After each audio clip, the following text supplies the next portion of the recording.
Estamos de volta em Oeste Sem Filtro. Agora a gente traz notícias dos Estados Unidos. A porta-voz da Casa Branca, Karoline Leavitt, afirmou nesta terça-feira que o governo de Donald Trump está disposto a usar meios militares para proteger a liberdade de expressão ao redor do mundo. A declaração foi feita depois de um questionamento sobre o julgamento do ex-presidente Jair Bolsonaro, feito pelo jornalista Michael Shellenberger. I want to see if you could give some insight into whether the president is considering additional measures against Europe and Brazil, not just for censorship, but also for preventing political candidates from actually competing in elections. The president has shown some concern around President Bolsonaro, who's being prevented from running. All of this is coming in the context of increased censorship of online platforms, of American platforms, and efforts to censor Americans. I'm personally being investigated under criminal investigation with my Brazilian colleagues for publishing the Twitter Files Brazil. We're very grateful that the president has imposed Magnitsky sanctions on the judge. Is the president considering additional actions given that it appears that they're going to end up with a conviction against President Bolsonaro, preventing him from running? Is he considering doing anything about this crackdown in Europe? Freedom of speech is arguably the most important issue of our time. It is enshrined in our Constitution, and the president believes in it strongly. He himself faced censorship in his road back to this beautiful Oval Office here in Washington, D.C., so he takes this very seriously, as does, I know, the Vice President of the United States and the entire Trump administration, which is why we have taken significant action with regards to Brazil in the form of both sanctions and also leveraging the use of tariffs to ensure that countries around the world are not punishing their citizens in this way. And at the same time, the president is, while he's leveraging the United States to safeguard our interests abroad, he's also making sure that freedom of speech remains here in the United States of America. So I don't have any additional actions to preview for you today, but I can tell you this is a priority for the administration, and the president is unafraid to use the economic might, the military might of the United States of America to protect free speech around the world. Eita, Ana, Donald Trump não vai poupar aí o uso de poder econômico, poder militar para a defesa da liberdade de expressão. Conta como é que essa entrevista repercutiu aí nos Estados Unidos, porque aqui realmente deu uma boa chacoalhada. Mais uma, né, Ana? Mais uma, Paula, mais uma. Como se não bastassem todas essas que nós brasileiros estamos levando, né, aí no Brasil. Paula, veja bem, alguns pontos. O que a coletiva de imprensa hoje, todos os dias sai essa coletiva, e hoje nosso querido amigo Michael Shellenberger estava lá, ele que faz parte agora também dessa nova mídia que recebe credenciais para fazer questionamentos ali para a secretária de imprensa, a Karoline Leavitt, e ele toca em pontos ali, Paula, que não são perguntas genéricas, e isso é muito importante, porque nós estamos falando de um jornalista americano que também é perseguido pelo sistema de Alexandre de Moraes, porque na versão mais longa, eu acabei de colocar a versão mais longa das perguntas e dos comentários do Shellenberger à secretária de imprensa, agora no meu perfil do X, antigo Twitter. Ele menciona que ele também está sob investigação por ter divulgado os Twitter Files Brasil em 2023. E que se isso é uma preocupação do presidente americano, porque ele menciona nominalmente o impedimento a concorrer a cargos públicos, a correr nas eleições presidenciais do presidente Bolsonaro, ou seja, todos os nomes que precisavam e verbos que precisavam ser ditos ali, o Michael Shellenberger trouxe. A agenda do presidente Donald Trump é uma agenda muito clara. Desde a campanha em novembro de todo o ano de 2024, até a eleição em novembro de 2024, até aqui todas as políticas empregadas, todas as ordens executivas, é uma agenda muito transparente. E no topo dessa agenda está o combate veemente à luta contra a censura no mundo. O Michael agora está envolvido no caso dos Twitter Files França. Ou seja, é um grande soldado na defesa da liberdade de expressão, Paula, E outro ponto que liga a agenda de Donald Trump ao Brasil, à América do Sul e, de uma certa forma, a essa coletiva, é o combate ao narcotráfico, que está, assim, todos os dias na televisão. O departamento, agora que não chama mais Departamento de Defesa, o Departamento de Guerra, mostra a guerra declarada aos narcotraficantes, ao narcotráfico, a tudo isso. E dentro desse contexto, dessa agenda muito transparente, a administração Donald Trump, como a própria Caroline Leavitt disse, é muito importante o vai e vem de informações livres, que a censura é um grande empecilho à resolução de vários problemas nos Estados Unidos e no mundo. Então, que antes de solucionar vários problemas econômicos, problemas sociais, enfim, políticos, é preciso ter o livre acesso às informações. Aí vem aqueles, né? Ah, mas informação falsa, tem que correr tudo, como a administração do Donald Trump fala, e deixem que o povo decida. Então, Paula, é claro que o presidente Donald Trump não vai usar uma força militar contra o Brasil, mas que já há um aparato militar enorme aí em volta do Brasil, Venezuela, Caribe, né? Todos de olho nesse aparato que foi movido exatamente para a luta contra o narcotráfico. É bom algumas pessoas em Brasília ficarem de olhos abertos. Pode ser que um porta-aviões apareça por lá. Ô, Ana, eu perguntei como essa pergunta do jornalista do Michael Schellenberger repercutiu por aí, porque aqui já causou reação e a gente compartilha o que escreveu a Gleisi Hoffmann na rede social X. Tá aí, então, para quem nos acompanha, o que ela disse.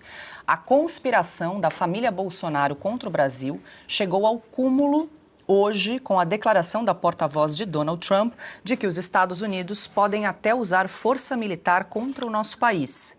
Não bastam as tarifas contra nossas exportações, as sanções ilegais contra ministros do governo, do STF e suas famílias, agora ameaçam invadir o Brasil para livrar Jair Bolsonaro da cadeia.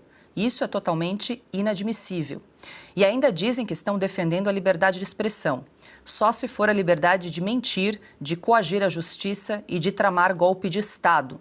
Estes, sim, os crimes pelos quais Bolsonaro e seus cúmplices estão sendo julgados no devido processo legal. E o filho, traidor da pátria, precisa ser caçado. Tá? Então, Silvia, a declaração da Gleisi Hoffmann, agora há pouco, às 5h48 da tarde, ela se manifestou em relação a essa pergunta do jornalista Michael Schellenberger, que faz um trabalho exemplar em defesa da liberdade de expressão, um dos jornalistas à frente aí do Twitter Files Brasil, como a Ana lembrou agora, Twitter Files Europa, trazendo aí todo esse bastidor envolvendo redes sociais e uma rede de governantes, de certa forma, manipulando as informações com as Big Techs.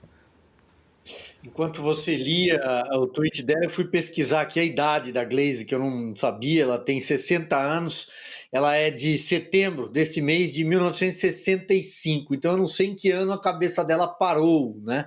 Talvez algumas palavras faltaram ali, tenham faltado no tweet dela, falar sobre os Yankees, o imperialismo Yankee e ameaças à Guerra Fria, fazer algumas menções ao passado, à década de 70 também. É algo muito empoeirado, né? Um pensamento completamente ultrapassado do PT, dessa esquerda. E aí, a essa esquerda, eu somaria a fala do Flávio Dino, hoje, durante o voto dele. Afinal de contas, alguém que largou a magistratura, ele era um juiz no início de carreira e largou a magistratura para ser militante do Partido Comunista do Brasil, o PCdoB, foi deputado pelo PCdoB, depois foi trocando de partido, de sigla, né? Simplesmente por arranjos eleitorais, porque se tornou governador do Maranhão, foi eleito senador, abandonou o povo para usar a toga. Não exerceu sequer um mês de mandato no Senado.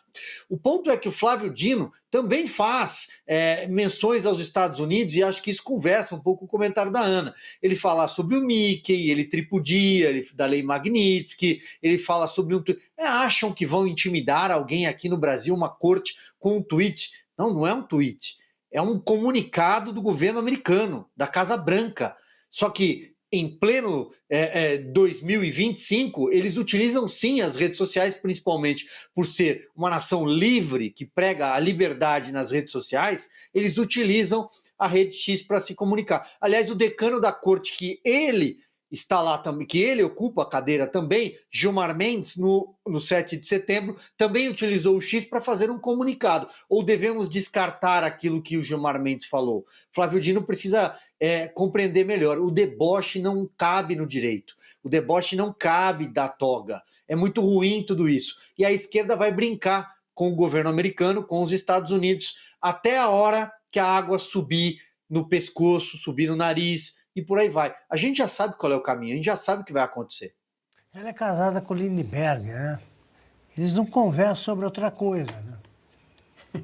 Não fazem nada além de formular manifestações, formular declarações aí contra os Estados Unidos, o governo brasileiro, a passeata, Bolsonaro. Só fazem isso, porque ele é o líder do governo, do governo da Câmara. E ela agora só escreve isso aí, uma nota atrás da outra. Eles precisam arrumar tempo aí para esfriar um pouco a cabeça, né? Bom, Paula, posso Diga. completar rapidinho? Claro. 30 segundos. É claro que o trabalho do Eduardo Bolsonaro, o trabalho que ele tem feito e as portas que eles estão abrindo em Washington, é claro que o trabalho do Eduardo é importante. No entanto, eu acho que é muito justo dar um crédito fenomenal e importantíssimo para o trabalho do Michael Shellenberger em 2023, quando ele levou para a Câmara, para a Casa dos Representantes aqui nos Estados Unidos, 541 páginas sobre a polícia secreta do Twitter, a polícia secreta do Alexandre de Moraes no Twitter, como o Alexandre de Moraes bloqueava as pessoas, censurava as pessoas. Então, aquela ação do Michael Shellenberger, e aqui eu acho que nós devemos uma gratidão gigantesca para ele, aquela ação específica abriu os olhos para os Estados Unidos para uma coisa que estava acontecendo no Brasil, que só nós sabíamos porque nós estávamos dentro do Brasil e por mais que nós, toda a imprensa independente falava, não tinha um eco da magnitude quando vem de um jornalista americano em solo americano, batendo no Congresso americano ali, batendo a porta e dizendo: olhem o absurdo que está acontecendo no Brasil. Então, eu acho que esse foi um marco fundamental. Acho que foi talvez a primeira semente firme, bastante sólida e forte que caiu nesse solo, né, tão árido no Brasil, mas que acabou germinando porque os americanos pegaram o Twitter Files Brasil e entenderam, e aí vem, né, o grande erro também de Moraes de colocar um jornalista americano por simplesmente fazer jornalismo independente e honesto, ele colocar o Michael Shellenberger nos inquéritos, ou seja, nós temos uma gratidão muito, muito grande com o Michael Shellenberger. E aqui eu deixo ela de maneira pública. Obrigada, Ana. Muito bem lembrado. Está tudo interligado. Até lembrei da questão da seção 301 das investigações comerciais dos Estados Unidos contra o Brasil. Um dos eixos também é a questão das redes sociais. E eles citam várias decisões do ministro Alexandre de Moraes em termos de censura e violação aos direitos, às liberdades de expressão. Foi embasado, inclusive, Piotr ontem entrevistou o advogado Davi Aragão. Eles entraram brevemente nesse assunto. Aproveito, inclusive, para sugerir para quem nos acompanha para dar uma olhadinha nessa entrevista que realmente